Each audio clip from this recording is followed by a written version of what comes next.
Welcome back ناظرین. ناصر علی شاہ صاحب آپ کچھ کہنا چاہ رہے تھے بریک پر جانے سے پہلے؟ جی صوفیہ بی بی، میں یہ کہنا چاہ رہا تھا، یہ بات ہو رہی تھی الیکشن کی. میں یہ سمجھتا ہوں کہ یہ وقت الیکشن کی نہیں ہے، الیکشن مسئلے کا حل نہیں ہے. خدا کے لیے الیکشن جو ہے، اگر آپ صرف الیکشن اس لیے چاہتے ہو کہ الیکشن میں پاور حاصل کرنے کے لیے، تو یہ مسئلے کا حل نہیں ہے. اس وقت آپ دیکھیں کہ ملک کے مسائل، عوام کے مسائل، لوگوں کے مسائل کیا ہے. اب امن و امان کی صورتحال آپ دیکھ لیں، مہنگائی کی صورتحال دیکھ لیں، ایون اپنے عدالتی نظام آپ دیکھ لیں. باقی بہت سارے ایشوز ہیں، مطلب مسائل کی طرف کانسنٹریشن. ایک بندہ مسائل حل کس سے کرنے ہیں صوفیہ، جب ان کی نیت ہی نہیں ہے، ارادہ ہی نہیں ہے. عدالتوں کی باتیں کر رہا ہوں نہیں، لیکن مسئلہ آپ دیکھیں، کوئی ایف آئی آر درج کرنے کے لیے غریب آدمی کے شیخ لیے صاحب، لیکن نہیں ناصر صاحب، وہ یہاں پر یہی بات ہو رہی ہے نا کہ پولیٹیکل ول موجود نہیں ہے مسائل کا حل نکالنے. مطلب کس سے آپ توقع کر رہی ہیں کہ وہ مسائل کو حل کریں گے؟ اس پارلیمنٹ میں عوام کے مسائل باقی سارا تباہ بھی کر دیں گے. پروگرام بنائیں عوام، تاکہ عوام جو مشکلات میں گرے ہوئے ہیں، غریب لوگ گرے ہوئے ہیں، ہمارے پورے آوے کا آوا بگڑا ہوا ہے. چلے شیخ صاحب سے پوائنٹ آف ویو لیتے ہیں. شیخ صاحب آپ کیا کہیں گے؟ الیکشن مسئلے کا حل ہے اور نہیں، میں ناصر صاحب سے اس بات پہ اتفاق نہیں کرتا. بات یہ ہے کہ اگر آپ یہ سمجھتے ہیں کہ ناصر صاحب موقع دیجئے شیخ صاحب کو. میرے نام کی کوئی چیز نہیں ہے، لوگوں کو انصاف نہیں مل رہا. جب میں انصاف کی بات کرتا ہوں، وہ صرف میں سپریم کورٹ کی بات نہیں کرتا ہوں، میں انصاف ہر شعبہ زندگی میں انصاف کی بات کر رہا ہوں. ناصر صاحب، آپ کی پارٹی کی ول نظر نہیں آتی، آپ جو پوائنٹ آف ویوز جو دے رہے ہیں. اگر یہاں تک، میں تو یہاں تک کہتا ہوں کہ کاپی کر کے لائیں. آپ یورپ سے، آپ دوسرے ملکوں سے جا کے کاپی کر کے ایک ایسے نظام لائے تاکہ لوگوں کو ریلیف ملے. اگر آپ ریلیف کی طرف کون دے گا؟ میں آپ کی چینل کون شیخ صاحب؟ اچھا ناصر صاحب، مجھے موقع دیجئے، شو کا ٹائم بہت کم ہے، میں پوائنٹ آف ویو لے لوں. کون دے گا ریلیف شیخ صاحب؟ میں بھی اپنا پوائنٹ آف ویو لینا چاہوں.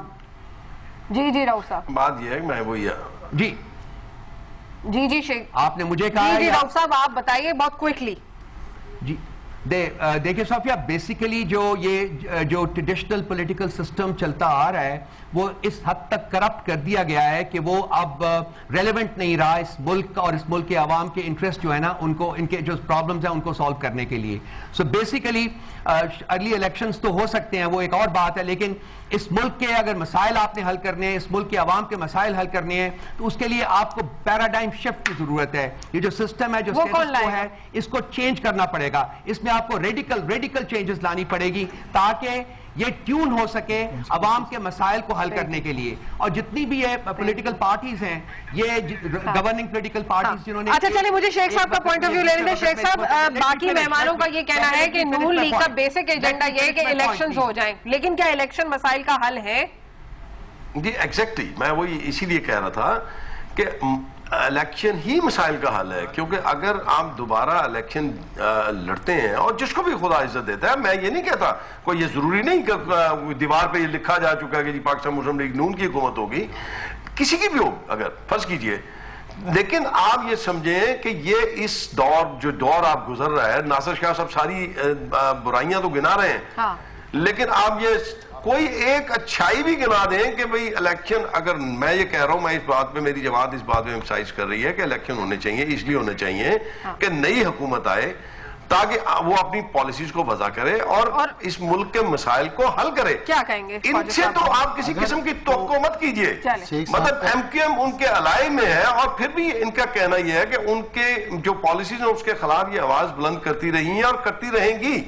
اور اگر آپ ایم کیو ایم سے یہ پوچھ لیں کہ کیا آپ یہ سمجھتے ہیں کہ پچھلے 4 سال میں کسی ایک چیز کو ایڈریس کر چکے ہوں، مہنگائی کو روک چکے ہوں، پیسے کی جو فراوانی کر دی، چھاپ کے نوٹ کر دیے، ساری چیزوں کا علاج ان کے پاس نہیں ہے. الٹیمیٹلی آپ دیکھیے گا کہ میں ایک بات بالکل کلیئر کہوں گا.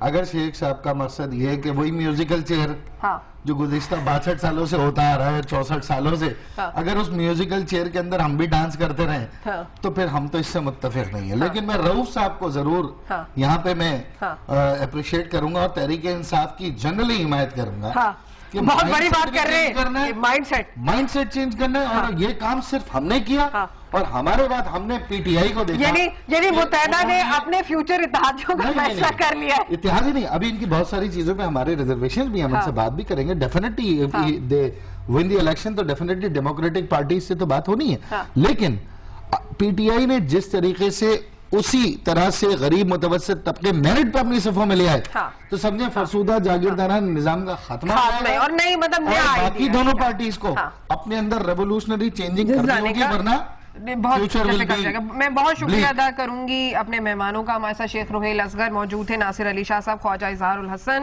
اینڈ رؤف حسن صاحب. کیا واقعی کوئی انقلاب بپا ہونے والا ہے؟ کیا واقعی تبدیلی کی ہوا اسٹیٹس کو اڑا کر رکھ دے گی؟ کیا تبدیلی صرف بلند و بانگ انقلابی نعروں تک محدود ہے؟ کیا صرف باتیں کر کے اسٹیٹس کو تبدیل کیا جا سکتا ہے؟ ان تمام سوالات کا جواب جاننے کے لیے یقیناً ہم سب بہت بے چین ہیں.